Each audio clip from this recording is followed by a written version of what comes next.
Welcome back. We are heading into Game 3 of Team Envy versus Cloud9 and a game to end Week 8. How crazy it is. We're so close to the end of the split and still seeing top teams dropping games here in the series, but also the bottom teams kind of surging a little bit and causing some trouble. Yeah, and it's always that question of, does it mean like everybody's good or everybody's bad, right? So we'll start figuring that out a little bit more as time goes on, especially in that last week and as playoff comes around, because these bottom teams are still giving a run for the money for those top teams, especially in like this matchup here that we're seeing. Envy versus Cloud9. Cloud9's, their drafts are a little bit incomplete, I would say. There isn't enough wave clear for them. That's a good way to put it. It's kind of like a disrespectful way to win against the bottom team is we'll just out-assassin them, we'll out-rotate them.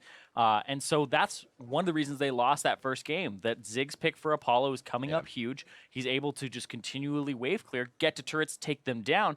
But in that second game, it didn't matter. Impact got fed. It was a very slow game at the start, but then it ended up being a game that Cloud9 took off of the back of superior team fighting. And it did seem like the Nidalee in the first game obviously was a catalyst for P1 or for Envy there. Sorry. Man, we've called out the wrong teams like a couple times today. I don't know what is it. What is it? Cast 5 for me. Oh yeah, That's you have an excuse. So, but thinking about that, doesn't that just show that they can kind of target Lyra, make sure they can take down even his Elise? Because they didn't want to even go for a Nidalee ban. They said, yeah, if we make them play standard or they play standard, we can probably take that game middle to late. Yeah, you look at the bans. Envy are the ones who are banning 3 junglers, and then they're picking their jungler later on.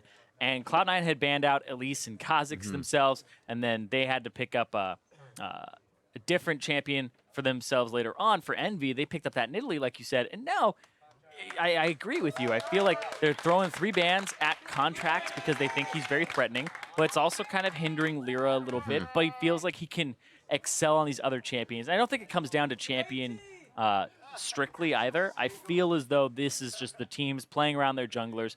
Game 1, Lyra got to go off, had the right vision control in the right areas. Game 2, not the same. Game 2, caught on an invade. Baron goes over because he face checks a bush, and there's no blue trinket coming down. There's just a couple of things there where it's just a team game, and the jungler has to play around that, and the team has to play around the jungler too. So it's kind of like everybody's in it together, man. I get the jungle creep, but we're all in this together. The Lulu being out of the mix there in Game 2 as well for Hakuo and the side of Envy allowed Cloud9 to kind of solidify the kills that they were chasing for. The few that wouldn't come up for them last time was really the reason Envy kept pushing through, and then were able to get all the objectives and have what seemed like a very solid game. But Cloud9, with whatever they talked about coming into Game 2, brings us to a Game 3, and it seems like they could keep that momentum going, and they'll stop their streak of not winning the first game, but being able to win the series after that, because they have had bad luck with that. Yeah, and if Cloud9 end up losing this, it'll still stay the same, where if they lose the first game in a series, they haven't won those series in this split. But that would also put them on a three-match losing streak coming into the final week, where they don't have that easy of a schedule. They have to play Phoenix 1 as well, who's vying for that spot, who's looking for that spot. Got a good victory today as well over Immortals. Things are only getting harder towards the top of that list, and with Envy making plays like this, see Cloud9 really being tested here in Week 8. Picks and bans for our final game. Rumble, Graves, Gragas, I assume for Team Envy. Cloud9, sorry, Rengar, Graves, Gragas. Cloud9, Rumble, Camille.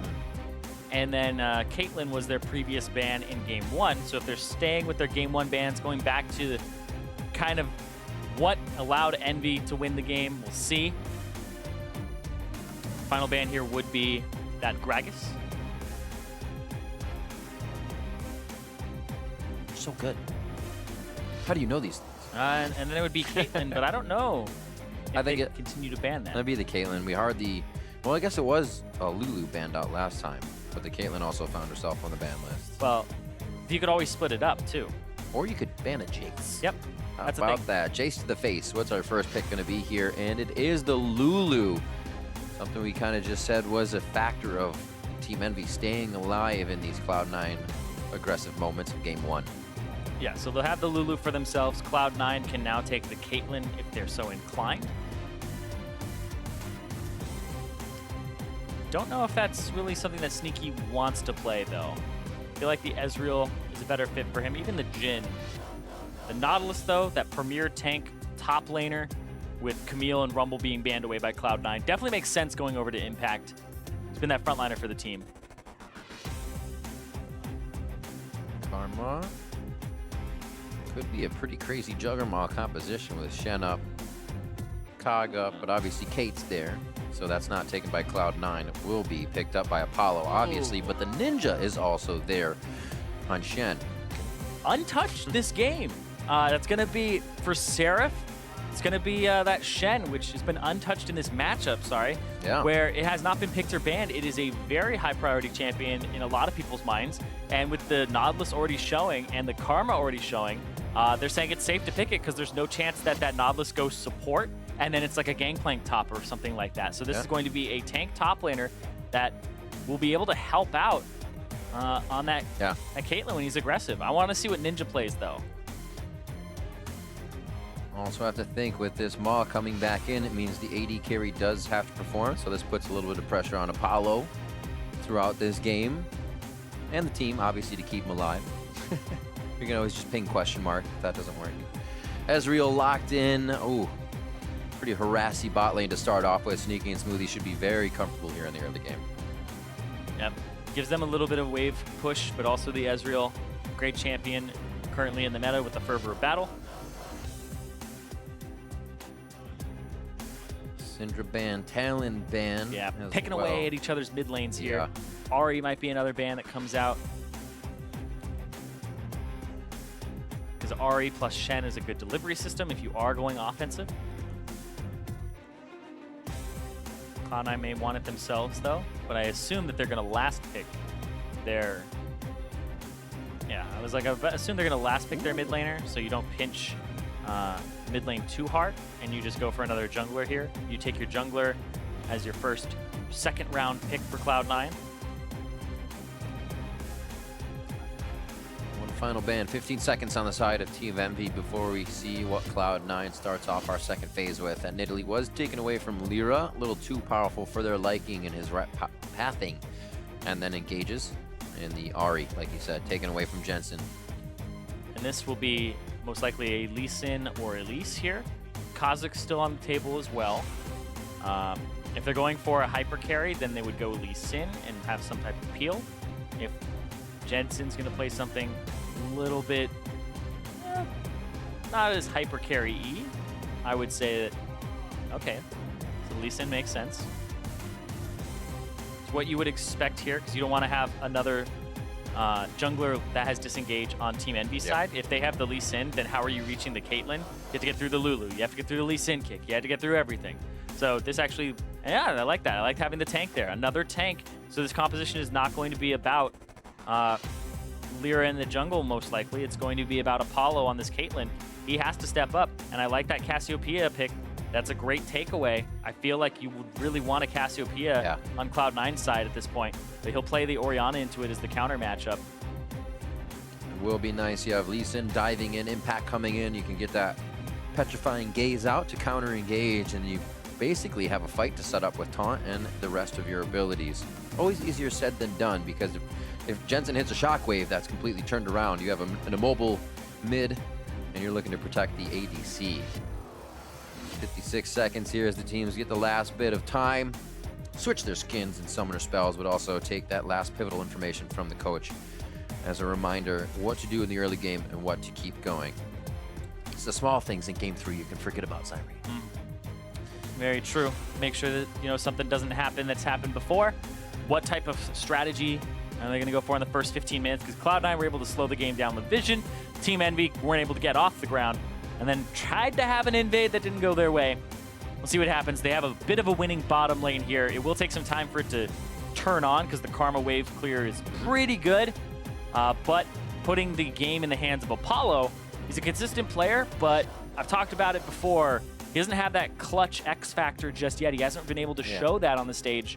So putting a lot behind him, maybe this gives him the courage to step up and be that AD carry that flashes forward, that nets forward, that finishes those kills, and actually has proper positioning in an aggressive sense. Hashtag Envy win, hashtag Scene9 win. Can Envy play spoiler here towards the end of the split on Cloud9? 9. C9 would be 11-5 after this matchup, tied with P1 in the standings if Envy can win this game 3. C9 looking strong out of game 2 and aren't too bad at carrying that momentum. So Envy with their backs against the wall here look to take the victory. Cloud9 want to stay in that second place spot. And Envy, they're still looking to get out of relegation zone.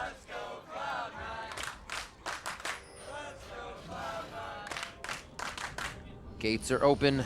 Champions are off and running. So it could be safe, as we said, just farm wave clearing by Sneaky and Smoothie in the bot lane. We'll have to keep an eye on Lyra and Hakuo once again. It's a little bit different for Apollo. Still safe farming on the Caitlyn, but not as much as he had on the Ziggs. So they may not get as much of that roam potential with Lyra and Hakuo this game. Now we'll see what happens with that combo of Lyra and Hakuo. Lyra with the Courage of the Colossus, so no funky mastery here. He was actually the first person I had seen go Fervor of Battle in North America on Rek'Sai during the beginning of the split when he first came over here. And it turned out quite good when Courage of the Colossus had just taken a nerf immediately afterwards. But it looks like he's going back to Courage, trying to get that shield for the team, being that second tank. And that frontliner. Minions have spawned. Be the first to do Fervor Rek'Sai, though. In North America, at least. I believe it was quite popular in Korea. Things on the back side. Obviously, once they see the top laners head out, it'll be quite easy to figure out what the starts were, if not already considered to be the same thing. Poison. And the pickup there. Some auto attacks, too, so you can tell that leash definitely a bit rehearsed. Is Impact going to give him another hit on that? Nope. So it's just not as good of a leash on these Raptors here, Lee Sin. Also took one away. So Impact took one for the road, so he'll hit level 2 in that top lane. Actually 1 CS earlier than normal. It's actually pretty amazing how much experience are in each one of those little Raptors.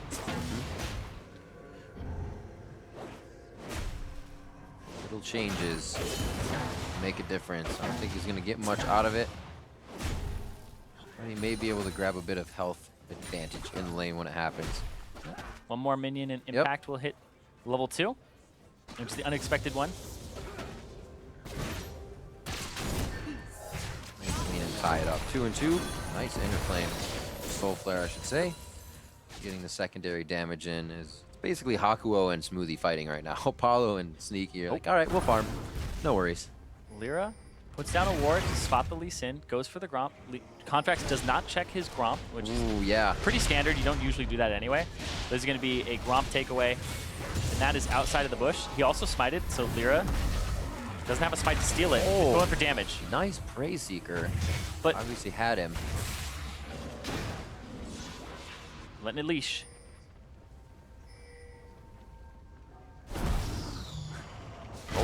Didn't hide. He's like, what Prey Seeker? I didn't feel that. Yep. Good call up here from Hakuo. They had actually just pushed that wave back, so the timing works out great for Envy here to have a little bit more support in the jungle from their bot lane.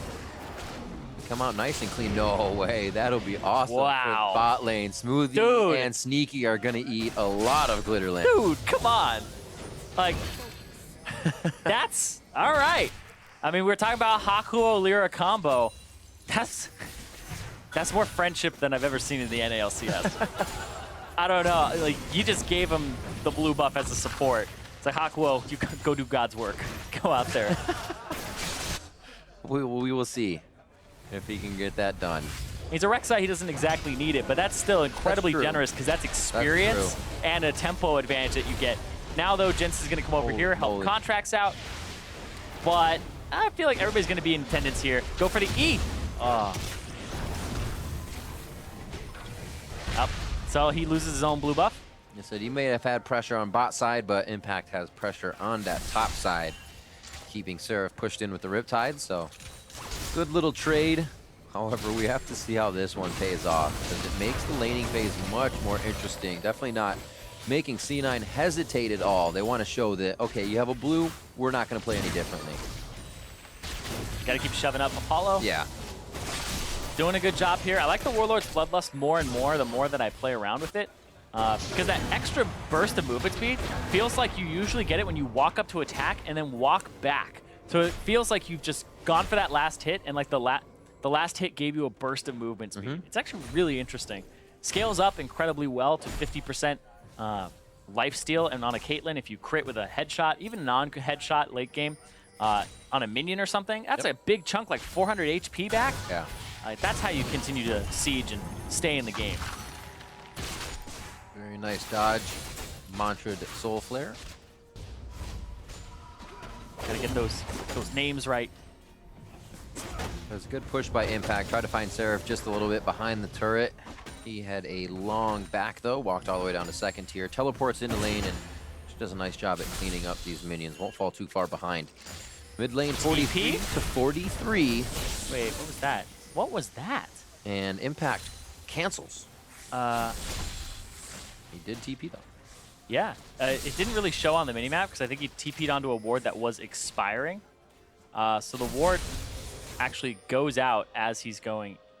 So his TP would continue, but it just doesn't show on the minimap. So juked me there a little bit. But he cancels it. And they didn't want it. Easy walk back to lane. He's waiting on a cannon wave to push up here, but very interesting. 2 teleports down though for, or I should say 1 on each side there in the top, so nothing to worry about until level 6 comes up for Seraph. Contracts finding Lyra. Yeah, and the level 6 did just come out for him. Yeah, good timing. Right on the money, Riv. Whoa! Wait. That's nice! Nice! Really great return kill, but you're always a little baffled, especially as an Orianna player, when you hit a ball move that is max range on the other side and you have that travel across the screen. Usually you miss everything that happens there, so Jensen squeaking that one in, catching Ninja off guard, and then the follow-up. Yeah, this is all the way from downtown, comes across Shockwave, and then just the pickup kill. I like Contracts with the dip back. The only option there for survival from Ninja is to use this Petrifying Gaze before the Q goes and try to keep him under turret. Covers that option by looking away and then goes in, but gets flashed on and killed and picked up by Lyra. So the jungler's picking up kills for themselves. Hit the dragon! Hit the dragon! Should have made Dragon angry. That dragon knockback can sometimes really mess you up. Probably could have got over the wall eventually with this tunnel. Still got to have a little fun when he can. Impact and Seraph. A little shield on shield action. My least favorite. What's that? Shield on shield. No damage. No damage. It's actually no damage. Like the counterplay to shields is usually hold your abilities, but the shield lasts so long for Nautilus. Oh, it really does. That the counterplay, it's not the counterplay. It's not the actual counterplay. You just got to break it. And by the time it falls off, he's basically got it again. It's a long duration. You got to have enough damage to go through that thing. And then he builds tanky, so it's harder to remove, etc., etc. That's not even in. Is that in the bush?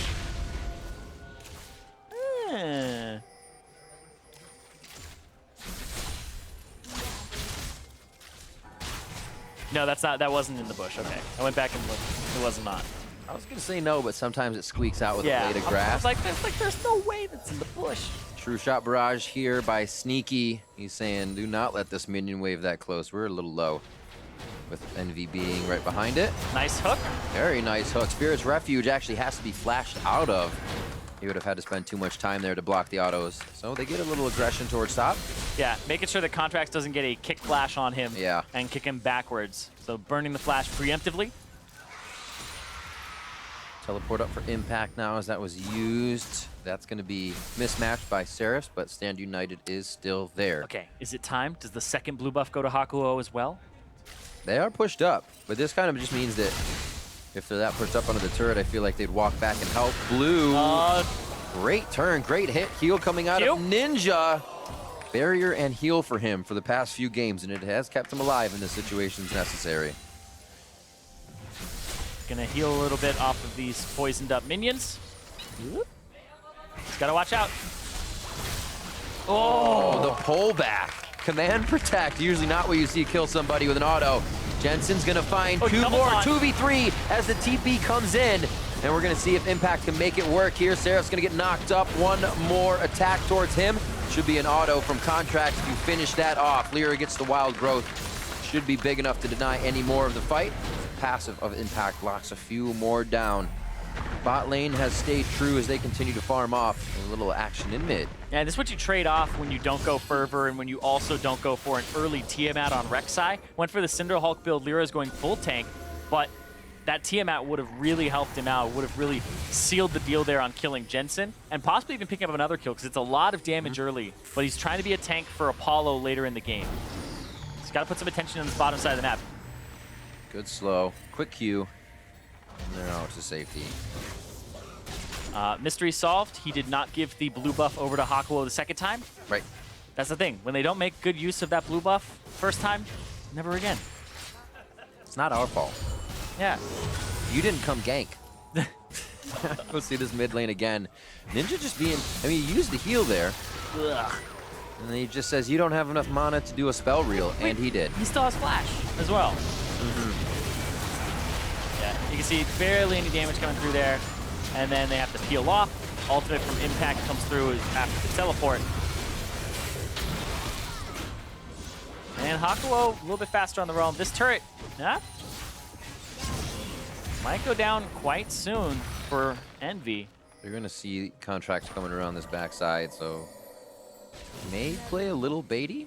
See if C9 pulls himself in and says, yeah, the turret's going to fall. Might see Contracts and Jensen, who are on the roam, come up right out of the woodwork. They'll find Lyra first, though. Exactly.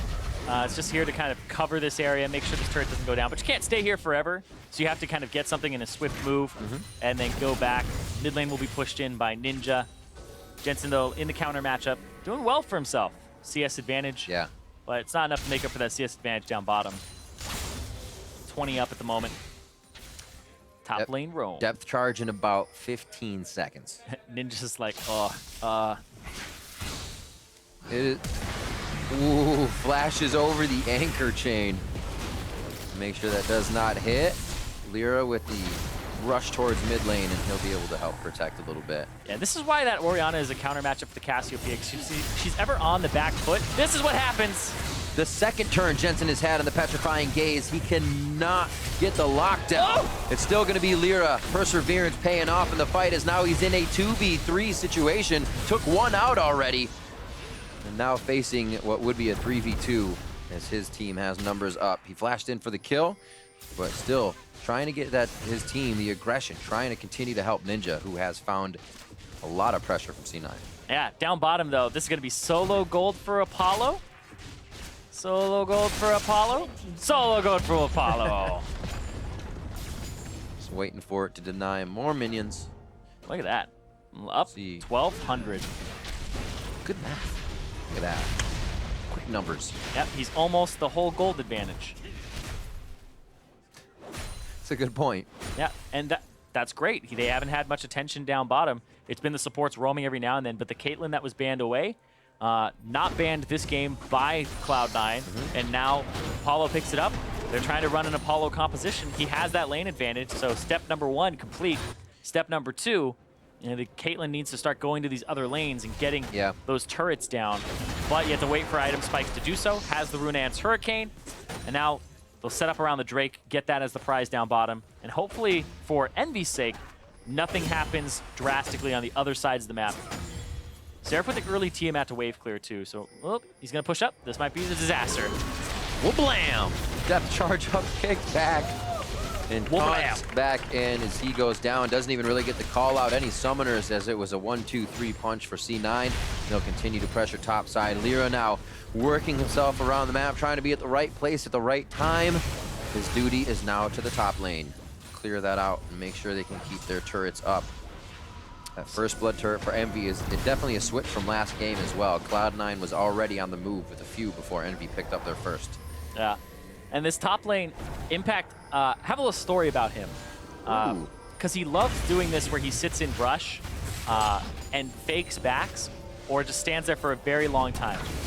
And I was talking to some teams about scrims, and since Cloud9 was splitting time between Ray and Impact, and on the tournament realm that everybody scrims on, they'd constantly change their name. You don't have any friends, so they can't track you, etc. So like literally, like the lobby will be like a random name of a Cloud9 member, and that's the top player. So you don't know if it's Ray or Impact playing, but people will be like, oh, that's Impact. As soon as he does the move where he sits in the middle bush in top lane, and he waits for you to pass him. Single tell. For like a minute. Because that's what Impact will do, and it's just like what happened in that top side. Seraph assumed that he had backed, and he stayed in the bush in that top side for so long. It's like a standard move that we're seeing more and more now from top laners in the NALCS. Well, but a lot of that is coming from Impact kind of cheesing people for a lot of the year in script. Well, now, if there was any question, it is Impact playing today. Yeah, it is. You can see him on stage. He has the right name. He has everything. It all checks out. Looks like Envy using a little bit of this window here. They have nice vision placed around Dragon. Pick himself up to Cloud Drake.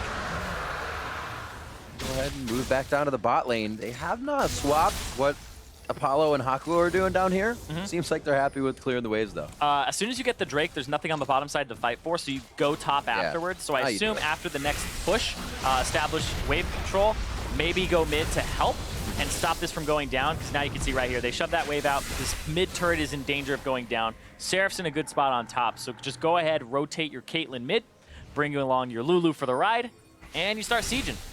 Every time they have Shockwave Ninja, they have called Lyra over with the Void Rush. It's basically just a 1 and a 2. They can make sure he is not getting around the map where they can't see him. So little things playing in favor of C9 as we see the Hakuo Lyra combo start to move around. You can see they even actually auto-attacked that ward enough times that they picked it up there. Hakuo was able to kill it. So right on the same page in terms of vision clearing, and they get to pair up and run around, and now that Lyra has his tracker's knife, he's down to put some wards all across.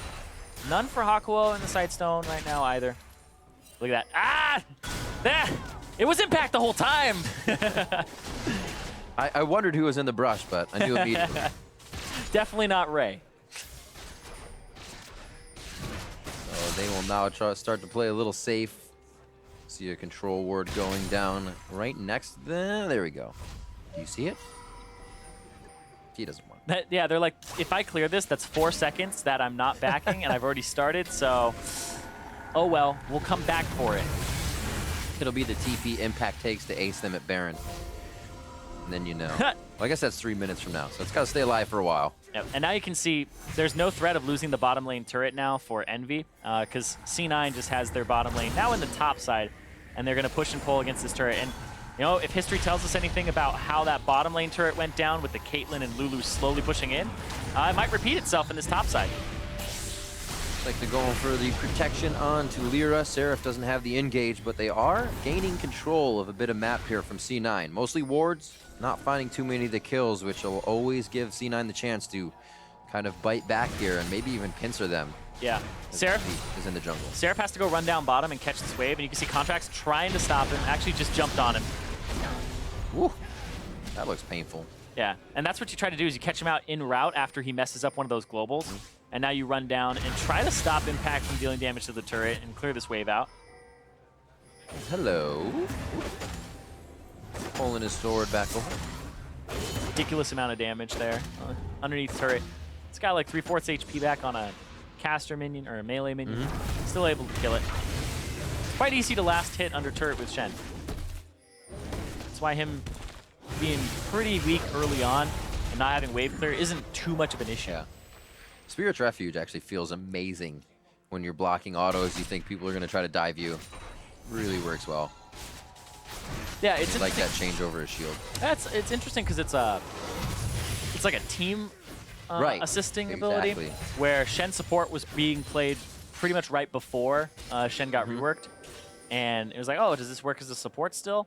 Not really, because it's honestly hard to use the W ability, the Spirit's Refuge, the dodge zone correctly, because when you ulti somebody, what's your first instinct? It's not really to W as you're there, it's to E and taunt the person off of them. Because if you W, the person needs to stay on top of you to dodge damage, whereas if you E whoever's on them, the person gets to put distance between themselves and that person, whereas you throw down the W, they just have to stand there and kind of take it, but dodge it. And then eventually, so it's hard to use the W. Usually it's like Shen's a diver, right? He's a diver slash peeler.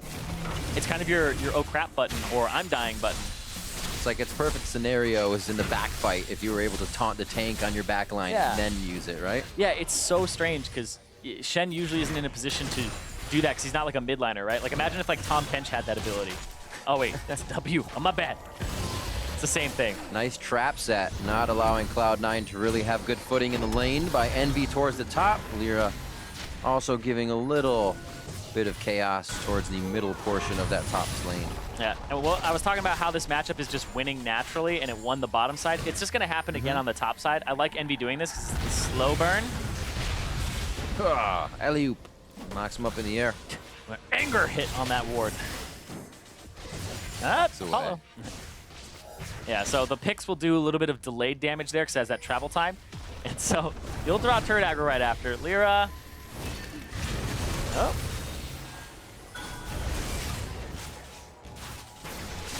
One more wave. Got a ways to go, but it looks like it won't even meet the wave coming in from the C9 side. They've been doing work towards this mid lane as Ninja farming it off from the side. Just getting pushed out horizontally. Sometimes the mid lane can be weird as C9 has to get pushed out. Envy drops down from the top side. Top is finally down. 0 turrets for Cloud9 here, but this can usually mean pretty crazy things. When Cloud9 do win a fight with things in the right position, they clean up quite a bit. Yep, it's always about that fight. Look at that Ninja. There's another turn from Jensen. Tries to get himself into a good spot. Stuck in the minions for a second. No mana here. This could be a scary fight as Blue charging him back up. Envy standing tall with 4 members, and here comes Apollo. Quick heal up onto Ninja. That was his own summoner heal. Flashes down though, so he has to be careful of his positioning. Now, Apollo's finally here. He actually was not a part of that fight. It was a 4-on-5 at the very beginning when everybody finally showed up. Cloud Drake now on the table, and now you have to stop this wave clear in the mid. Cloud9 finally have a decent amount of wave clear with the Orianna. So these turrets are constantly under threat, and now that Apollo has the top and the bottom turrets, he can just kind of sit mid, go between objectives, and kind of play that late game, or I guess that mid-game Caitlyn pattern when you have the 2 outer turrets down. See this one more time. A bit of a push here from what was Contract and Jensen in mid. Yep, that back canceled there by Hakuho. The Shen ulti comes through. Then the Wild Growth after the flash. And Jensen's pretty much out of mana. He didn't get a kill, so he doesn't get an extra mana back from his Morellonomicon. He's got the blue buff, but it really wasn't enough to keep him in that fight, constantly throwing out Qs. Leandri's finished for him on top of that Morello. Sork boots as you would expect. And Ninja looks to be building that Seraph's Embrace up Morello as well into what will be likely that Abyssal Scepter. 23 minutes coming up on the clock. It looks like it will pay off here in the mid lane for C9 as they continue to put pressure in. Just about 23 minutes is their first turret. And big push by Apollo here on the top side. That's going to crash right into, nope, just before the turret. So lucky for C9 if they go to clean it. Yeah, it's one of those crash points right outside, but it's a frustrating crash point because then it slow pushes back towards you, which is fine, but it doesn't really do it as fast as you'd like. You want it to bounce off that turret. You want it to actually, you want to deal a lot of damage to that wave and get it all the way to the turret. And that's why when some people are freezing underneath their tier 2, they'll stand a little bit outside of the turret range so the minions aren't taking turret shots. Envy, though, in a good position for this Drake. I like it. I probably would have walked down that channel. I said, yeah, it's fine. Yeah, this is why we're not pros. Very heady choice by Apollo to play the smart decision. This, I wouldn't say late in the game, but a kill right now on the AD carry would give Cloud9 way too much room to work with. Maybe even too much for Envy to find footing again. They keep it even. Cloud Drake going over. Now let's talk about Seraph's build, because he went full Titanic Hydra before he completed any other full defensive item. He doesn't have armor besides the Ninja Tabi, and he doesn't have a Spirit Visage. He just had that Spectre's Cowl. So he kind of took over the Tiamat duties, the split pushing duties, the damage duties from Lyra. It's kind of interesting. I like it, though. Are you surprised? It's Seraph. Yeah, that's the very. guy loves to play true. aggressive. That's true. Seraph does love to play incredibly aggressive. Well, looks like we'll see if he can put that to use. Right now, he's only been fending off Impact in the bot. Jensen pushing back up in mid. It doesn't actually look like Cloud9 is ready to push for too much either. They say, I'll keep tabs on Ninja. He won't be able to roam. It's really just been a Jensen Ninja lane with contracts coming in to say, hey, Ninja, let's play. And then you see Lyra Void rush over. So the rest of the side lanes have kind of been going over Cloud9's way. Yep, and this top one is going to go their way too because Contracts is up here. Lyra is doing his jungle route, and that's just another turret that's given over. Don't like to say free, but that one is actually rather free. Cloud9 are right back in it. Envy, 2 Cloud Drakes. Next one is coming up the next time the Drake is up. And Jensen with the blue buff. Enough wave clear here to stop this. Good try by Envy. They say quick move in mid. We see the majority top side will have to make a move. They just go a little farther away from those members and say the jungle is the safer route to take here. So Envy still keeping some things on the board and not just waiting for Cloud9 to make a mistake. This is really good to see. Blue over to Ninja. Seraph and Breaks actually finished up for him, so the aggression he has been getting, he'll be able to stay on the map for a few more seconds. Hitting that interesting point of the game for Envy, where they don't always know what to do. Cloud9, we just saw them get control of the river, go top, get that turret by having Contracts show, and now they get to push up. Like, this is further down the mid lane, of course, because the turret's down, than Envy has been all game, and Cloud9 were the ones who were just down in gold because they have better grouping. They're actually just kind of forcing down with superior numbers down these corridors. And they're going to get all of these control wards, etc. Contracts off on the side. Could get a kickback. Ooh, looking for a fight. Lyra goes straight over. Dissonance slows them down, but they still are able to get back onto Jensen. Double summoners from Jensen as he gets himself to a safe spot in the fight. Half mana to keep delivering the balls, the Dissonance, and the aggression forward. Lyra under the turret, gonna keep tanking shots. Step charge back to Ninja. Contracts in the front of the fight is gonna go down for his team. We're gonna see him coming back though. GA pops for him, and now Hakuo, the dredge line coming in. It's gonna be the flash as he would have been hit. Putting yourself between the turret and the wall is a for sure lockdown. 3 members, I should say, down for Envy. Yep, but we'll see what happens. This is a Caitlyn with an Ardent Sensor Lulu behind her. Full HP. Low HP on these guys, and he's actually just not gonna go. He's gonna stay over in the mid lane. That's gonna be a decent amount of damage to the turret, but I don't think it'll be enough to kill it. Somebody gonna show up here? Yeah, Impact's gonna try to be on turret duty. Yeah, he's got a lot of attack speed. I may have misspoke. Oh. Should be all right. Puts the traps down. May not have enough. Oh my word, is he healing them with autos? Impact's so tanky right now. Yeah, even with the last Whisper. Able to stay in the fight. He's already used that passive on Hakuo, so he can't lock him down again. One will work on Lyra for the time being. Get to the turret! And Impact has now completely held members of Envy here, so the rest of the team can get back from the base, and they can continue their Baron rush down the mid lane with more control. That's ridiculous. The Baron empowered recalls get them there fast enough. Jensen constantly Wing himself to get there just a little bit faster. And this is just a split fight. Hakuho, Ninja, Apollo all group up. They don't want to go past Impact. It's a 2-on-3 on the top side, and then a 3 on, I guess, minions on the bottom side. Forced to flash into turret to escape. It's like, it felt like they didn't realize that turret was still up. It felt like one of those moments where they're like, guys, I'm fighting them by their raptors. It's like, we can't get there. And the teleport coming in from Impact really would have put Apollo Ninja. That's what I'm saying, right? He has just right in line. And if they have to walk through him then, and that's not something you could do, so they're playing it safe. It's just over-aggressive there from Seraph and Lyra, who Lyra was off to a really good start in this game. And now Seraph pretty decently far behind now, as Impact's just going to buy, I believe that's a Frozen Heart coming in next for him, and slow down the auto attacks from Apollo. Yeah, exactly. I was going to say that'll sting for him as well. Ardent Sensor Rush from Hakuo, as he should. Great item to have on Caitlyn. Keep him healthy, the Warlords as well. It's interesting because it's not something like a redemption. It's just straight for that auto attack based item that's going to help Apollo heal him up a little bit too, and that extra damage. Now the Baron buff is definitely allowing Cloud9 to take a lot of these things, like map control. As you look at the bottom side of the map, it's kind of back and forth there. Envy have a decent amount of control wards, but they're all in their own jungle. They're all defensive vision for the time being. And that Cloud Drake will go over to Cloud9 as they pick up their first of the game.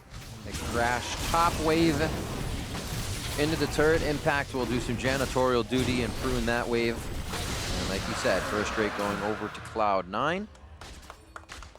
And this is where you go, Cloud9, you know, they held off on the Envy early game, and Envy drafted a composition that it's not moving. Hold on. Sliding around. Yeah, still went to Apollo. Apollo still picked that one up. But this composition is very Apollo-centric. There was really no attention on that bottom lane. They got the turret by themselves. They got the top turret as well. And then it kind of just stalled out. That middle turret finally went down off of Apollo again, who has no kills, no assists, no deaths. Oh no. As well. Is that the goal? Have they bred him to be this monster that you haven't seen yet? He's the, like you said, it's the focus on Apollo, yet he is the one who has seen the least of the fights. And that may be because they are getting him nice and fat to do the damage when the time comes. It's gonna almost have to be a perfect fight at this point. Things are getting scary for Envy as Cloud9 closes in on the second tier of outer turrets. Mid and top to go, and top, oh, they just got the ping, both of them. Like you said, though, it is going to be one of those crazy fights, but it gets worse and worse because Impact, I think a Guardian Angel is in his future. There's even more armor for him, even more HP with the shield. So you're looking at this gigantic tank that is incredibly hard to take down, and your Caitlyn's going to have to auto-attack him down. She doesn't really have too many of those damaging abilities. This is a frontliner that you have to get through, and he's a beast right now. 1, 0, and 4. A lot of times, the reason we see Nautilus on that ban list, because he can become so quickly unkillable for people on the team. If he can get out of his lane and start causing trouble for other people that were saying, hey, I got time to build armor pen and damage, and Nautilus wrecks games. And Impact is definitely in top die mode come this series. Impact has definitely played very well today. Even in that previous game where he got player of the game on the Rumble, you see he goes right back to the Nautilus, and he's very comfortable. This is their first round pick over securing something like the Caitlyn. Allowed it to go over to Apollo, and allowed for the Caitlyn Lulu duo to come out, which is sometimes considered a mistake, but up against Apollo and Hakuo, it has seemed to be something that Cloud9 couldn't dig themselves out of hole-wise, because you'll lose 2 turrets to it, but apparently that's kind of the price, and they're okay with it after. And look at that, already. Jensen used the shockwave, so Apollo got the wild growth. And a flash. Going to be a little bit more dangerous. Smite down goes over to Lyra. And Envy. They do have Seraph coming in through the mid lane, trying to get wards on that other side of the map. Doesn't look like he's trying to get much more than vision if Cloud9 were to be exiting, and they might be able to find a follow-up kill as they are leaving the base, leaving the jungle. Here comes Lyra back out of the base. So the teams can now start to gather together. They feel comfortable in mid. Looks like they'll start to pressure that for now. So looking at Jensen's build, he has 2 spell penetration items, and he has the Void Staff. He does true damage to Hakuho. He does true damage to Apollo. He's very close to doing true damage to Ninja as well. With MR. He's got 44 magic penetration, but then he also has 35% magic penetration. And the percentage comes through first, and then the flat will afterwards. But Apollo only has 35 to his name in the first place, whereas Hakuho has 30. So just those 2 items means true damage comes through. 39 right there. Oh, quite close. So ultimate coming out. True Shot Barrage isn't really one that would make Cloud9 turn away. Someone forgot to hit the turret. It won't be too long before they can get the next shot on. Baron's coming up too, so Cloud9 just taking over the map. Envy kind of paralyzed, it seems. This is the same problem. Like, even before this, when they were in an advantageous position, a bit paralyzed, afraid to pull the trigger, something is missing. Trying to find an in. They keep going at least onto Jensen. They did try last time with Lyra and Seraph. It's quickly slowed down. They have to find that fight where it doesn't separate the team by 1,000 units. Going over walls, because that was an instant tunnel over the wall. There is a better choice for that for Envy. Yeah, well, yeah, definitely. It was a bold call, and one that definitely didn't pay off there. Nice dodge from Ninja. Dodge into the hit, Petrifying Gaze finally lands, doesn't give him enough time. Seraph comes in with the Stand United, Contracts goes down. What's the quick focus as they have to look for him as he comes back up? Redemption. Great trap Nicely line. on top of it, and the trap line for Apollo doesn't allow him to fire from the backside. He's got impact in his face, and he gets there immediately. Hako's on the side of Seraph instead of with the side of Apollo. They go down. Only Lyra and Seraph are left alive. Actually, sorry, Hakuo as well. Yeah, they got rid of the damage dealers. That's what matters. Impact, all right. Are we counting the tower shots this time? I think we're at 4 or 5 already. Doesn't matter. It looks like Cloud9, knowing how far they are ahead in this game, they might keep going. Put the pressure down mid lane. They got 29 seconds on both Ninja and Apollo. Quite a bit of the damage, if not all of the damage we're going to be seeing here coming out of Envy. Lyra and Seraph.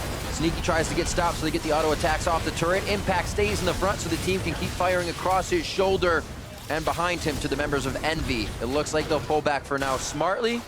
And a nice dredge line to get themselves to safety. Yep.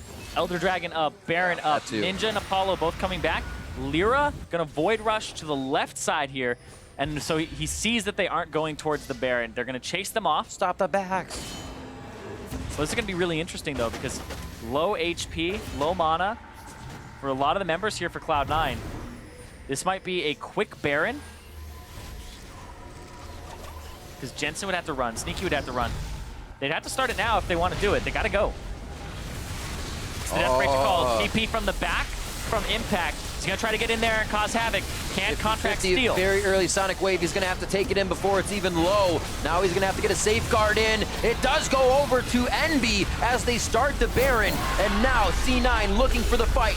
Lockdown onto Lyra, but the back line is in a great spot over the wall where they just want Impact to mess with Envy, so C9 can head for the base, or Elder. They're going for Elder. Sneaky decided, all right, I'm out of this fight. Let's go get red buff. So he picked up red buff. They're running all the way down here to go for the Elder Dragon. There's not enough time, really, for Envy to get back here fast enough. There's no Void Rush available for a few more seconds. And no tunnel down there for him to get to either.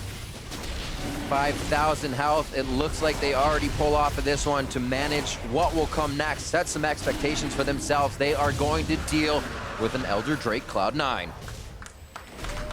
For Envy, it's only a 2 buff, 1 counting the Elder Dragon itself and the Cloud Drake that they have, so it's the 90 true damage burn from Cloud9. Right. But the Baron buff will last a bit longer than it. This was really great from Ninja, and then watch Apollo just set up this trap line here. There's no way you're getting in over the wall, nothing like that. Puts him down top of Contracts, gives him another headshot there. And when Contracts comes out, another one. And then he has to take a whole bunch of headshots. And so Impact is taking residual damage this whole time. Not even a chip in his HP for the most part, and just gets blown up there, Apollo does, as you know, they continue the fight, and then Impact takes all those turret shots. This becomes terrifying. Dang. Because Impact's presence on the map, sneaky damage, just makes Apollo not want to be in a fight. Yeah, he walked through almost the entire team to get to him, was like, hey, there you are. Yeah, the sneaky damage, very high, and yeah, you could just walk through the fight. The tanks are doing a lot of work on Cloud9 side with Contracts and Impact soaking a lot of damage so that Jensen and Sneaky can really dish out theirs. Whereas Ninja and Apollo, not the same type of effect just yet. They don't have as much penetration in terms of their builds, but also I think that the Blade of the Ruined King for Sneaky, the percent HP, is gonna beef in that number up. Well, amongst that damage chart, Jensen and Sneaky had 4,000 themselves. There was about 3,000 damage altogether from the team of Envy. So just a few members of Cloud9 really able to power through what Envy is bringing to the table altogether. Mantra Shield, a quick bit of safety there as they didn't want to get too engaged on. Yeah, this is kind of just the defense here from Envy. I actually like this. I think Cloud9 not playing as well as they could. They try to go for 5 people on the top side. It just gets a trap line, and then Seraph pushes that in, gets that turret, and now the wave is going to crash against that bottom inhibitor turret. Yeah, 3,000 gold lead here. A lot of the map control is what plays in the favor of Cloud9, but they can keep running Cloud9 around. Might be able to get a few more pushes. That top turret is quite low if Seraph gets a chance to have a bit of time with it. And quite a bit of damage turret to this inhibitor turret. Wow, opens that right up. There's a lot of damage. Yeah, it's less than half. It's at 845 HP right now. Baron buff and Elder are about to wear off. Elder will wear off first. It does right there. And the Baron has about 20 seconds left on it. And then we reset and we do it again, Riv. I'm ready. It looks like Apollo's ready. You can almost see the wards on the map. They're not even wards, the cupcakes down by that turret. That's going to happen at each one, making it quite hard for the engage. If nobody steps out of line for Envy, you're not going to get caught by that shockwave. Whoa. You may not give Impact the chance to engage. I don't know if he's really going to care what you have there, though. He is gigantic. Yeah. Speaking of gigantic, they're respecting Jensen right now. And all that damage he deals. Ninja purchases an Abyssal Scepter, a Null Magic Mantle, and now a Spectre's Cowl. So a Banshee's Veil is coming out for him very shortly. Has 164 magic resistance now. Apollo Hakuho still at 35 and 55 respectively. This becomes the decision. Mainly it's been Ninja. Hakuho has to figure out that wild growth mark. We do see that Apollo's having trouble doing damage, but then there's also a bunch of magic resistance. Those two have to stay together and somehow continuously be protected to keep this fight alive. Yeah, but Impact has to die at some point. Yeah. That's you hope that you do enough damage. That is another prerequisite. Because you have to do enough damage and have enough mana as Cassiopeia to kill this Nautilus, have this Caitlyn help you out. Kill him twice. Kill him 2 times, it's true. Oh man, and even more coming out for Smoothie. Smoothie now has the Locket, the Redemption, the Mikhail's Crucible. Yeah. So he has a lot here to assist his team. The Mikhail's not up for Hakuho. The Sensor is there as well as the Redemption, but no Locket Shield either. So a bit delayed in his build due to the number of turrets that have gone down for Cloud9. And that turned Banshee's Veil as Ninja got the rest of his golden.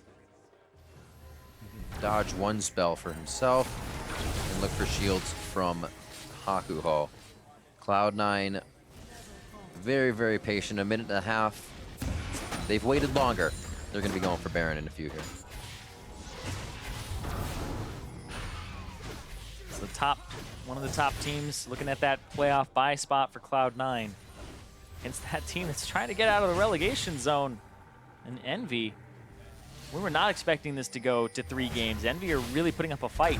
And we say it a whole bunch that there's no real free team right now in North America. It's nothing that you go, okay, that's a gimme. We assume it because we're kind of conditioned that way to be like, oh yeah, they'll take this match because they're in the standings here, etc. But it just seems like this 2-0 was not something that was going to happen. Envy had other plans in mind. The Nidalee throwing them off with the fervor of battle. Yep. The Apollo compositions. It just seems like the meta shift is something that Envy are okay with trying out, even though you would typically consider this a solo lane focused team. Kind of looking at the standings, if C9 were to drop these games, it puts them at 11-7. If CLG were to win all their games, it puts them at 11-7. So a little disparity there. C9 having, as we said before, Dig and P1. Both teams that have had a bit of a surge in their play. CLG will be trying to find their wins over Fly Immortals, or I should say Immortals and Envy.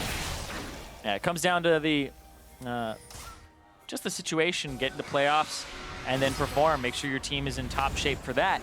You think back to Immortals, #1, and then nope, not in playoffs. Ends up losing out. So you have to be in the right place, and sometimes failures help you, but we'll see here. This is gonna be started up right quick. All this damage here. Lyra does get a ward in. He sees the HP. No Shen ultimate in just yet. 5,800 on the Baron. Doesn't look like Lyra even wants to try to get in. That was his tunnel. Yeah, that makes it very difficult. It's going to have to be a flash in if he wants to get the distance. Shen goes in to try and give him that walk. The dissonance is completely denying any movement towards the inside of the Baron pit, and he keeps leaving the ball right out front. Yeah, you got to watch back. It's going to be a shockwave one of these times, but Envy has not grouped up enough for that. Good on them as they continue to jockey for Baron control. Impact is backing, trying to get back to full HP, full mana. May teleport back in. Yeah. There it is, the backline teleport. They already have the ward set up. He's going to try to flank here, and he is so tanky, it'll take them forever to kill him. 5v1, Impact goes into the fight. The GA, it's got to happen twice. We said it has to. Hakuo only has Lyra there. Apollo's in his face, gives him the wild growth right away as Resolve goes on, coming in from Smoothie. Sneaky. And now they get the shots in. Apollo on the back line, almost drops Smoothie. Sneaky's there, hurt, doing what he can as he gets the shield as well. They get themselves out with a sliver. Cloud9 limping away as they bit off more than they could chew. Oh man, that was a lot more damage than I thought. Everybody just focusing in onto Impact. They get his Guardian Angel. Now they're going to try to go for this Baron here. Contracts, super low, has the GA. Teleport up for Seraphim. They're going to pull off because they're afraid of Jensen. They're afraid of that Shockwave because that Shockwave could obliterate the team. It's good to know. Has not been used. Obviously, this late in the game, it's something you're going to keep an eye on, but the Chaos can easily make you step out of position and be the one that gets hit by that Shockwave. Yep, Void Rush and the teleport. Whoa, Void Rush for the flank? Lyra. Arcane shift here from Sneaky once he realizes he's in real danger. Gets the shield as well. Lyra's in. Look at the shield as he goes.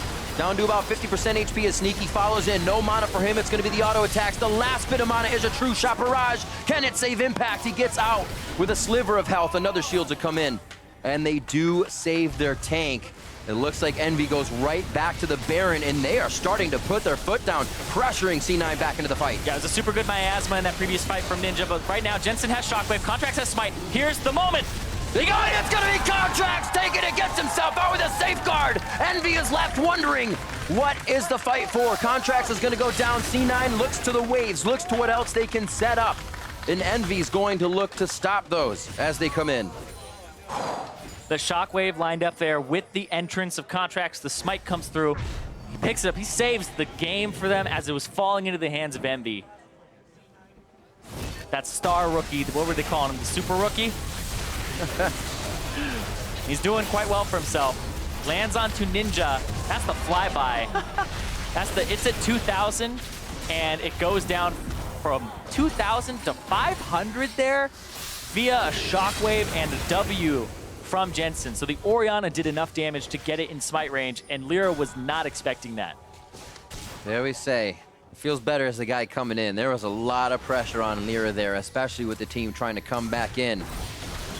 Hopefully they still keep their head in the game. They were making great moves before the Baron, and there's still the option to get a few of those in as they were pushing Cloud9 back. We're coming back up for an Elder. 10 seconds. Lyra has that GA. We're waiting for Impact still to come back up. You just heard that sound, that clink. That's Impact using the Knight's Vow onto Sneaky. So he's going to be taking a portion of Sneaky's damage, and Sneaky will be healing Impact for a portion of the damage that he deals. I love the crown. I almost wish the crown would stay on your head. Yeah. When you activate Knight's Vow, it puts a crown on the person's head. Could be there. Riot, please. King me. Stay. King me. Let's see who will get the crown of the Elder Drake. Well, Jensen is doing the blue buff right now, picks it up from the other side of the map. Got a long way to go. Yeah. But hang on, guys. Let me do this first. It's exactly what he needs for this fight, though. A little time to play with. Why not grab up more resources that will give you the advantage? A bottom side attempt from Envy. Now the trap line, a little shallow. Lyra looking for a steal there. Contract still on the Dragon. Shots on Impact. 4,700. It's not even really hurting Contract, so he can hang out. Elder Drake's gonna go back up. I don't know if the fight's gonna be for this just now. Go, go, go. Burst it down, and they're gonna try. Focus on another smite fight coming back in. There he gets kicked out. He's gonna be all right and within range. 1,200. The smite goes over to Contracts and he keeps it going. Dredgeline just misses as they try to pull Ninja back into the fight. Lyra tunneled over the wall to get the team to safety, and now they need to get to the base before C9 can push it. Looks like top side will be where they're going. Yeah, and they have Baron buff for a little bit longer, and now they have that Elder Dragon. Man, Contracts 2 for 2 on those smite steals so far. I said so far, but I mean, good God. If it goes to another one, this is going to be a long, drawn-out game. That's a middle open inhibitor right now. That's where Cloud9 are going to look. They're going to push down mid and try to get this, open up the game more. So interesting the way those smites play out. We heard Trashy from EU talking about if it's been a season where you've missed a few, it's so much more in your head that you have to hit it. The things that these guys think about as they go into these objective competitions are absolutely crazy. We're just seeing the fight. Millions of thoughts going through their head. 50 minutes into this one, they're only getting longer as Envy able to draw out this game versus Cloud9 and actually finding ways to put some damage in their armor and ways to get inhibitor turrets down. This game is looking like Cloud9's, but still very much open. Yeah, Impact, he's going to go clear out that bottom wave on the inhibitor, make sure that nothing else goes down there because there's a gigantic wave, and he'll shove it out, use some of that time. The Baron buff is now gone. Elder Dragon is a little over half in terms of duration.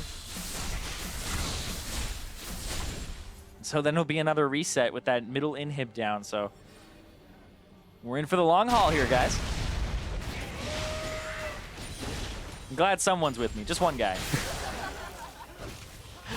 Get the TriCast going, where is he? Yeah, wait, get down here. 6K, is it enough for C9 to push through? It almost looks like completely even fights here as we're coming up on some full inventories. Hopefully that is not because they have too many control wards. At this point, you need everything you can get stats-wise. Summoner spells look up to be up for Envy, as well as on the side of Cloud9. Yeah, and as you hit those 6 items, Cassiopeia gets to have a little bit more of that passive advantage because she gets to actually have 6 items, no boots. Hey. Got to get them even in there somehow. But yeah, Cassiopeia doesn't have to buy boots because her passive will give her movement speed. So she gets to have that extra slot and basically have more AP than every other champion. Aside from like Veigar or something. What about Lissandra? She doesn't have feet. With boots. Put boots on that giant icicle. What about Camille? That's boots on her knives. You just need new shoes every game.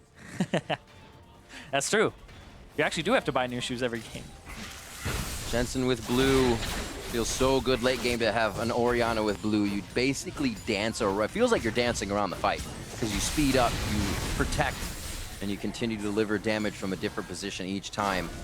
And look to do that as the team comes in mid lane here. Him contracts an impact as the duo team of Sneaky Smoothie towards the top side. It's a great way to put it with all that CDR and mono regen that you're dancing around the fight. Orianna, design, a ballerina. It all makes sense. Graceful ball control. And we'll see, because he's looking for those shockwaves, but he wants to make it a worth one. He wants to make it really impactful. And so what Cloud9 are doing now is they're trying to get an angle on the fight from the bottom side, avoid the trap line so Contracts can at least threaten from the right side. Because where are you going to put the traps now, Apollo? You can't hold everything, and now somebody has to go clear this minion wave. Contracts will threaten from this side. Jensen as well. Yeah. Only has so much batter for the cupcakes. You always have to make more. It doesn't look like C9 wants him either. A little rude. Impact Elite one. Nice guy Impact. Yep. But it doesn't look like they even care about it. He's not taking too much damage from Apollo here, who's almost full build. And they're able to get chip damage on the turret each time they enter, which means that it's not long for this world. I like that he went for the Blade of the Ruined King as his last item there so that he has that % HP damage to Impact. And also a little bit more lifesteal. He does have the Warlords, but this will help him out. And 20 seconds on Baron. So even if this siege doesn't work out for Cloud9, Baron in their future, Baron vision control in their hands as well. So this may be where Envy have to face check or walk up, and that's where it's dangerous because it'll be gone in an instant. If you hesitate to check it, might just be another Baron for Cloud9. This is where it's just the advantage of position. It's like you know exactly what the other team is doing, yet position causes you to not be able to stop it. We'll see how brute forcing it works for Envy here as they head towards Baron. They don't have Ninja. Ninja's off on the left side. Now he's running around. 6,000 health on Baron. We're looking at about 1,000 smite now from each of the junglers once it gets down. Apollo flashed away there, so Apollo does not have his flash. Oh, are they going for the top wave? They're going for the top wave. Should be able to keep Apollo at range here. He'll get back, try to set up the trap line, but they'll have enough damage easily here. Impact might even try to walk inside on this one. It's a great point. He had to set up the trap line at the Baron, and now he doesn't have one for here, so they get to walk up, deal damage to it. Might be getting out. Seraph goes in. Contract's actually very low. Would probably almost want to be the focus here as he dives in. A big hit on the shockwave coming in from Jensen. Places the ball towards the back line. Seraph and Lyra trying to do what they can, but really only receiving the damage as the kite back from Cloud9 leaves just about every member at full HP.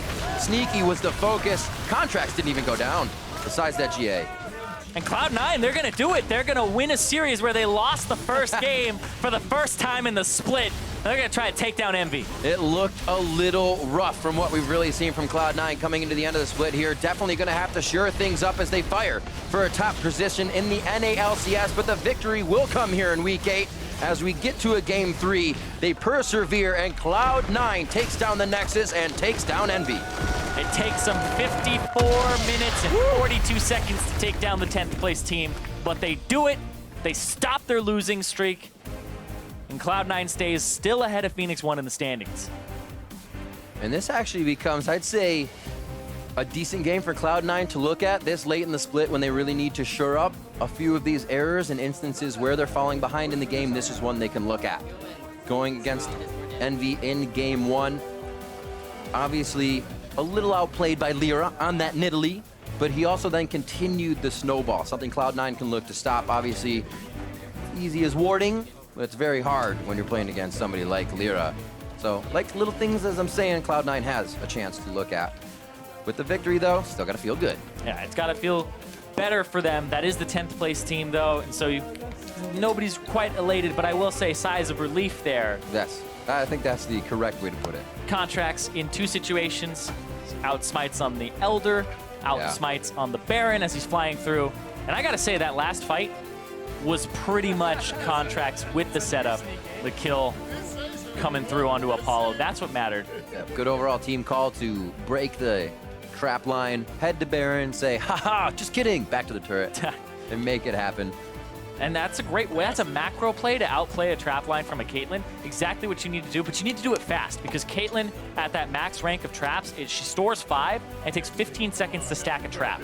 So it takes you about a minute, a little bit more than that, to get a full charge of traps back. And we'll have that last fight for you in just a second, but I do want to pull back to, was it imperative for Envy to go to that Baron? They had a bit of a pressure on Cloud9. It looked like a better instance to go for Baron, but was that unnecessary since they were already kind of pushing? They had Seraph open that bottom lane.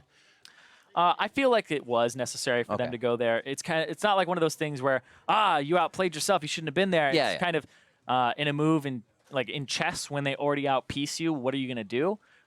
There isn't really a win scenario. They're going to be like, okay, well, I have to do this to protect this, etc. So you take the best option. You might lose something for it, but your opponent gets other options because they're already ahead. Absolutely, and we'll bring up that last fight to just see how Cloud9 kind of played around the objective that they wanted, then came back. So big context here. Impact had thrown the hook at the Baron, got the flash from Apollo. Contracts will be able to get in on Apollo, but watch how he does it, because that's all he has to do is get to Apollo. Hits Ninja, takes the Q, goes back, flash kick Apollo. That's all he needs. That area right there. Shields come out, everything comes out, even the Shen ultimate onto Apollo to try and save him. Yeah. But it is going to be all of that damage coming through from Jensen, who did more than 1,000 damage per minute in this game as that Orianna.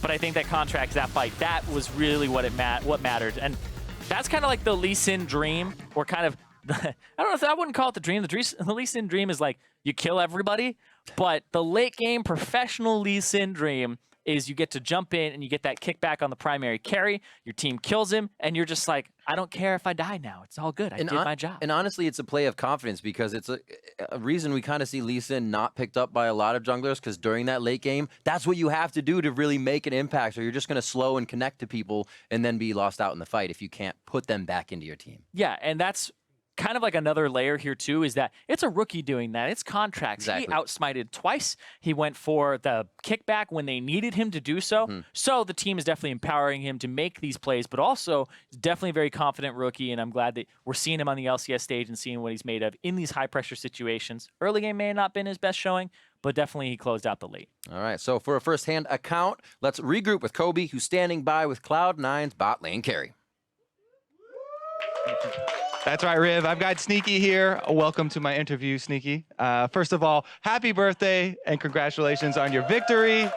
Now, that was actually a super long game. Game 3, you know, tension's pretty high there. You've got this rookie jungler, Contracts, Baron stealing scenarios, Elder Dragon smiting scenarios. How confident is he as far as the communication with the team? It was a pretty draining series. So many Barons and Elders kept coming up. I think there was 2, maybe 3 Barons So there was a lot of communication around it. I'd say for stealing, it was pretty rough because we had, run at the Nexus and we're like, oh crap, we can't actually kill. So then we ran back and they're like, oh god, they're gonna go Baron. And then we kind of at that point were like, yeah, we're probably just gonna have to go for a steal. So I mean, it was a bit of contract saying like, yeah, I should probably stick around. And then Jensen was saying like he could combo his ulti to try to steal it. So it's like a team effort plus contracts. Yeah, definitely well done by him. Honestly, for the bottom lane, there's been a lot of changes recently with the meta. Not only AD carries, also supports, a little bit of itemization. Deathfire Touch got nerfed, Bork got buffed. You are one of the guys, when people watch your stream, you're jumping on the new champion, like immediately trying out new builds. What is your favorite part about the recent switches in the meta? Is it Lulu?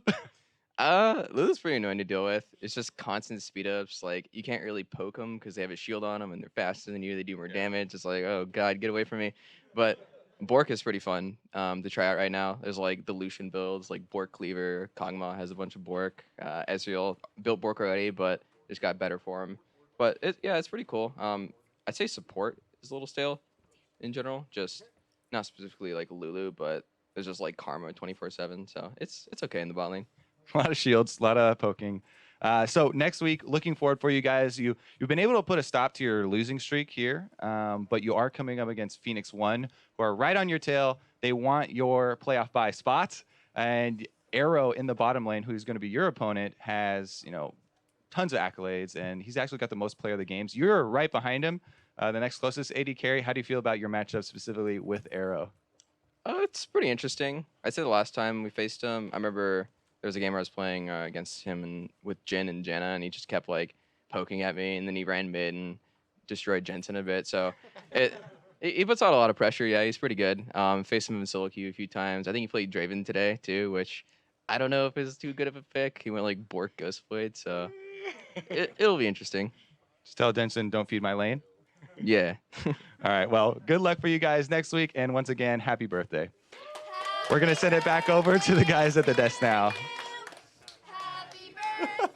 Thank you very much, Kobe. And yes, happy birthday to Sneaky. Great cast today. Everyone, of course, in the broadcast. Let's talk about a probably closer than it should have been match overall. Cloud9 got off to a pretty solid early lead. Envy came back into it, and then it came down to 50-minute team fights. Yeah, and I think while you can say, like, great job, contracts and all that, like, Envy's comp, I thought, was decent overall. We saw them have success with the Caitlyn before. One of the times we saw it before, they tried to run the Karma mid. I do like having a DPS mid there instead, so the Cassiopeia makes a lot of sense. The problem is Ninja is not good on traditional mage carries. He's fine with like it's a playmaker, go out and do something crazy, take a weird angle, but if it's front-to-back team fighting or following up aggressively on an immobile champion, he's not good at it. Yeah, consistency not his thing. Of course, he got like the early Banshee's Veil, which meant he had less damage than he's supposed to do, and when Apollo ever gets one shot, they just don't have any threats left. Like you look at the draft and you look at the sort of the 1, 2, 3 picks, okay, Lulu, Caitlyn in the bot lane, okay, Shen in the top lane, all right, so they're pretty low damage in the top lane, right? Not a lot of damage junglers out there. And then like I see them ban Talon, which I took offense to because it's like, oh, they have an all AD team, right? Like there's not a lot of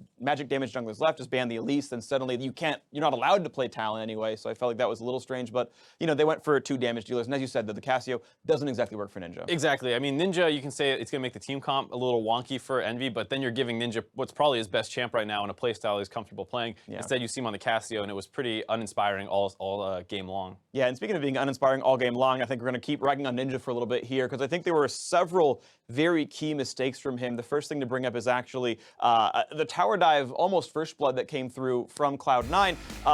He has Summoner Heal and a Shen ult available, and Ninja calls for neither. Right, so you see the Orion Shockwave come in, you see the Q come down. He doesn't pop his own heal here, and then he doesn't, like you said, call for the Shen ult, and that allows C9 to pick up the kill. If they misplay there and they actually just get that kill for themselves, that's huge, because I understand Ninja not going to win a counter matchup versus Jensen. He got solo killed later on. Those parts are understandable in terms of just getting bullied out a little bit by one of the best mid laners in the league, but when you have the opportunity to counter a play that the other team is messing up and get an advantage for your team, not doing that is such a problem. And Cassio's a champion that when you get her that like little extra gold lead early on, she starts getting control of the game. And the fact that they just gave that kill up for nothing, and Lyra nice enough to be able to be there to punish it a little bit, but it's still could have been so much better on the side of Envy. Right, I felt like a game where Lyra was really doing a lot of good work. He had the early jungle invade and steal against contracts. Like that player is doing so well for Envy, and you wonder what maybe Lyra could do with a better team. But our next replay is essentially Lyra setting up another really good play. Seraph comes with the Shen as well, and Ninja just fails to join the dive. Right, and in this replay, it is going to be an instance where you're going to see that the front line does go a little deep on the side of Envy with Lyra receiving the Shen ultimate here, and it forces Jensen to flash away. Ninja needs to follow. You flash over that Raptor pit wall, you get onto Jensen, you blow up one of the only carries on the side of them right away, and you basically win the fight. You see Jensen there already by himself, just dealing with the Rek'Sai and the Shen. He's at like 1/3. Yeah, he's at 1/3 health. If you have any sort of follow-up from the Cassio there, you win the fight. Instead, your front line is totally by itself because none of your backline damage followed up. That lets C9 melt them down. They have to take this weird path into a turret to try and get out, and then to end it all off, Ninja still gets engaged on and killed. So, I mean, like I said, we don't want to rag on Ninja too hard, but this is completely a game where he could have been a monster carry and basically won the game. Because if they win that fight, they go and turn Baron. Instead, C9 wins that fight and they grab Baron, and that's really what turned the game back in your favor. You see it basically right there on your screen where the blue like just dips. 1/3 of the damage output. And yeah, the blue dips down, but look at the damage graph right there, right? 24,000 damage from the Cassiopeia, a 55-minute late game team fighting mage. You are not allowed to have damage numbers this low. This is not okay for Ninja. This is honestly a huge issue and a major reason why NV are not doing well. Right, and I mean, you don't want to be, like I said, we're being very critical of him, but you can't just rely on friendship and things like that, right? It's absolutely deserved. He takes up an import slot. You have to wonder if he's worth that, because he's one of the lowest performing mid laners in the LCS right now, and you see performances like this where if you had like a good Cassio performance, like even an average Cassio performance, you might be able to win this game in a handful of situations. And you can't blame miscommunication or things like that, because your all Korean speaking frontline dove onto the Ori, separated her from the team, and you just had to flash follow to get the kill. Yeah, exactly. But speaking of mid laners though, Jensen, of course, a much better time, much better game this time around, more than double his opponent's damage overall. Player of the game for Jensen, absolutely. That Orianna was massive. 1,000 damage per minute, super important shockwaves that got game-winning picks, like everything you need from this player. Yeah, I mean, definitely sometimes stats get inflated in long games like this where you're just melting frontline over and over, but there were a number of important team fights where if he does not get multiple members of the enemy backline dead instantly, then they lose those fights. So Jensen had a great game. On top of the early pressure that he put on early in the counter matchup, he got the counter pick. He showed it was worth giving the draft resources to him. That was basically where C9 was able to use a lot of their early pressure, because their bot lane was losing and their top lane was going even. Absolutely the case. So beautiful play by him, of course. Cloud9 with the deserved win. They do improve to another match win here and stop the losing streak. But let's check out some of the other players who had made big waves and got player of the game this week. Keen had actually grabbed 3 player of the game honors in their 5 games, or their 4 wins overall. 75% for him, big for him, of course. Lyra deserving, of course, of those 2 player of the games as well. Hanser with 2, Darshan, Ryu 2 as well. These players all had done a lot of work for their squad, and you can kind of look down at the whole split overall, though, and players who are still leading the scoreboards. And yes, Impact, Dardoch, Hanser, those 3, kind of quite high above everyone else. Jensen's kind of sneaking into that top spot. Now that he's got 8, he's in that top 5, but kind of no surprise to see like these are some of the players who've really been putting on the big carry performance. Yeah, I mean, Dardoch in particular with Immortal's kind of late season upswing, a lot of it does come off his back. His lanes have done a better job stabilizing, but they still need that spark in the early game, and Dardoch almost always provides that. Even their losing performance today, he was still 4-2, I think, at 10 minutes in one of their losses. Right, yeah, had definitely had some good performances, and we'll see if these players can keep putting up the big shows, because there's still those playoff spots up for grabs. Now, today's matches are, of course, complete. Let's check out how these teams have finished the penultimate week of the spring split. TSM are in first place. A green bar by the name or by the number means they are locked into a playoff spot, not necessarily a bye, of course, but they are guaranteed a playoff spot. The red bar at the bottom means gone from playoffs. They are not guaranteed the promotion tournament. Of course, Envy could improve to 5 wins, so them versus Echo Fox, of course, still up for grabs, but we know there's only 8 teams of the 10 now that can make playoffs. 3 of them up for grabs, 3 spots open, 5 teams in the running for those 3 spots to talk about that. Now, let's talk about the final match to kick off the end of the regular season. The positions will be locked in after this. Cloud9 taking on Team Dignitas to start out the day on Friday, and following that is going to be FlyQuest versus Echo Fox. Neither of those teams guaranteed their fate in the postseason. Hugely important there, that second match right there, that Echo Fox versus FlyQuest one, as they hope to play well at the end of the split. I mean, we've seen FlyQuest struggling a little bit. They did seem better this week despite not winning a series. They were much more competitive. And with Echo Fox being one of the bottom 3 teams in the league, you hope that they just find one win there, and that's what they really need to hopefully secure their playoff spot. Echo Fox at the same time, trying to avoid relegations, need to win there. Yeah, gonna hope they can kind of stay ahead of Liquid and Envy. Now, at the start of the day, we asked you to share some of your experiences about how you LCS. And of course, that led to a flurry of furry, wonderful tweets. Bring in the cats. Yeah, I got a lot of hatred cat tweets. The funny thing is, I don't dislike pictures of cats. I just think they're not useful as animals. So it's like, you can send me pictures all you want. They're still cute and fluffy. They're not functional. You're not like riding a cat or well, anything. Right, I mean, just saying, they're but they're cute to look at the internet. I like the iguani. That's not Probably doesn't howl quite as much, but still quite wonderful overall. Quick shout out, by the way, to Rivington Jr. Of course, yes, relation to Rivington III, who also shows how he LCSs. And yep, his son up on stream. I didn't know he was related to Kobe. I'm surprised he can write that much already. It's pretty good. Yeah, I mean, that was a joke, obviously. You didn't laugh at my joke. I didn't like that. Sorry. It's okay. I forgive you. Me! That's great. Thank you. Now, if you haven't already, make sure you keep tweeting yourselves, what your LCS experience is like. Please tweet us, #HowILCS. We'll make sure to share more of your wonderful animal-focused tweets in next week's show. Now, that's going to do it for us here tonight in the LCS, but stick around because in 5 minutes we will have myself, Jat, and Azale, Mark's gone, thank goodness, to talk about the stories of the week on a fresh new episode of NALCS Tonight. Now, for myself, the casters, the analysts, except for him, and the entire live broadcast crew, thanks for watching, and good night. And Mark is going to walk away now. Our first series today, Team Dignitas will be taking the stage against Team Liquid. Chaser popping the ulti, looking to hunt him down if he can. Goes after him, flash for flash. Looper's pushed into his turret, but I think it was going to back. He's Oh! dead! Will Acadian find his way out? Oh! Hey, sweet moves, I guess. He's out, man. He's still going. Oh, he's back in. Oh, now he's out again. Now he's in again. He got a kill. Gate can take a turret shot. Do they want it? No! Oh! He actually reaches him just the edge of the volley. Hey, nice. Wait, no flash. Go. Alright, Sushner. Nice, good job, good job. Hell yeah, baby. High five, everybody! He's gonna zone this out! Barry's gonna get lighted down by Xfinity! A quadra kill! He starts up right up there. Here comes the Ringer. He's empowered. He's got the kill. Here comes the damage up, and he does. 5 solo kills for Contract. Look at that. Contract finds kill number 8, kill number 12 right here. This is insane what Contracts is doing to this game. Kill number 15 for Contract. Almost single-handedly wins the game. Oh, I killed Jin. Okay, we go. Karama. Nice. Sir, finally gonna fall, but he's J's gonna pop one. Gets kicked back in, but Key with a huge four-man ulti. Gonna turn the rest of the fight around. Get him dead. Okay, going. GB. Okay, watch GB. Oh, just lift it. Good job. Oh, he's actually going to go finish it. He's so hesitated to go in for the kill, and he's probably gonna lose his life for it. Nurse. I'm killing him. Nice, end the game. Anytime Trevor comes to your lane, just give him your CS. Yeah. Give him all that CS. I'm down, dude. Enable him to carry the game. I don't know you about guys that. don't need it. You deserve this, Trevor. It's his birthday, guys. Give it to him. Fire from, but it's safe with the shield. Exhausted down as well. There's a double kill for Spin. They're gonna lead back on the Looper, who does get the counter kill, but TSM collapse first and collect the trade. Just kill him. What the fuck? Rumble. Nice. This is like the discount thrift store, like grab who you can find with you two. It's Wow. I don't know. Kill him. Karma go ori no flash. Slowly. Ori no flash. Oh my god, you got it. Good job. Oh my god. Woo! Happy birthday to Sneaky.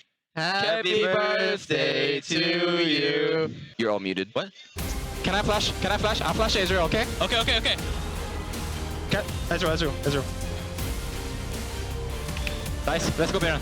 Mid flash. I can flash. No flash. Nice. Here's the moment. They got it. It's gonna be Contracts taking it, gets himself out with a safeguard. CLG has run out of time and run out of health bars.